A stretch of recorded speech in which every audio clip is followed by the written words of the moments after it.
બાર science એ group પછી engineer અને B group પછી ડોક્ટર જ બનશો તેવું દરેકનું સપનું હશે, સાચું ને? પરંતુ ધોરણ 12 પછી દરેક વિદ્યાર્થી ડોક્ટર અને એન્જિનિયર જ બને એવું શક્ય નથી. હવે જરૂરી પણ નથી, કારણ કે સાયન્સ ફિલ્ડમાં એન્જિનિયરિંગ અને મેડિકલ સિવાય બીએસસી એટલે કે બેચલર ઓફ સાયન્સ એ પણ બેસ્ટ ઓપ્શન છે. બીએસસી એ તો મલ્ટીડિસિપ્લિનરી ગ્રેજ્યુએશન ડિગ્રી છે.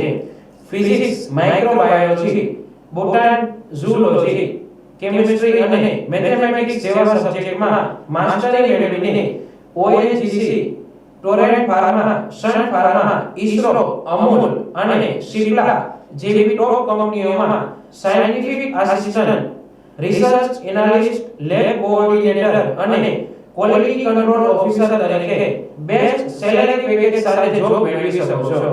જો તમે પણ બીએસસી કોર્સ જોઈન કરવા ઈચ્છો છો તો જૂનાગઢમાં નોબલ યુનિવર્સિટી બેસ્ટ ડેસ્ટિનેશન બની શકે છે.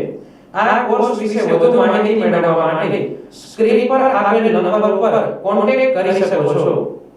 બાર સાયન્સ એ ગ્રુપ પછી એન્જિનિયર અને બી ગ્રુપ પછી ડોક્ટર જ બનશો તેવું દરેકનું સપનું હશે, સાચું ને? પરંતુ ધોરણ 12 પછી દરેક વિદ્યાર્થી ડોક્ટર અને એન્જિનિયર જ બને તેવું શક્ય નથી અને હવે જરૂરી પણ નથી, કારણ કે સાયન્સ ફિલ્ડમાં એન્જિનિયરિંગ અને મેડિકલ સિવાય બીએસસી એટલે કે બેચલર ઓફ સાયન્સ એ પણ બેસ્ટ ઓપ્શન છે. બીએસસી એ તો મલ્ટીડિસિપ્લિનરી ગ્રેજ્યુએશન ડિગ્રી છે, જેમાં ફિઝિક્સ, માઇક્રોબાયોલોજી, બોટની, ઝૂઓલોજી, કેમિસ્ટ્રી અને મેથેમેટિક્સ જેવા સબ્જેક્ટ્સમાં માસ્ટરી મેળવીને ONGC, Torrent pharma, Sun Pharma, ISRO, Amul અને સિપ્લા જેવી ટોપ કંપનીઓમાં scientific assistant, research analyst, lab coordinator અને ક્વોલિટી કંટ્રોલ ઓફિસર તરીકે બેસ્ટ સેલેરી પેકેજ સાથે જોબ મેળવી શકો છો. જો તમે પણ બીએસસી કોર્સ જોઈન કરવા ઈચ્છો છો તો જૂનાગઢમાં નોબલ યુનિવર્સિટી બેસ્ટ ડેસ્ટિનેશન બની શકે છે. આ કોર્સ વિશે વધુ માહિતી મેળવવા માટે સ્ક્રીન પર આપેલ નંબર પર કોન્ટેક્ટ કરી શકો છો.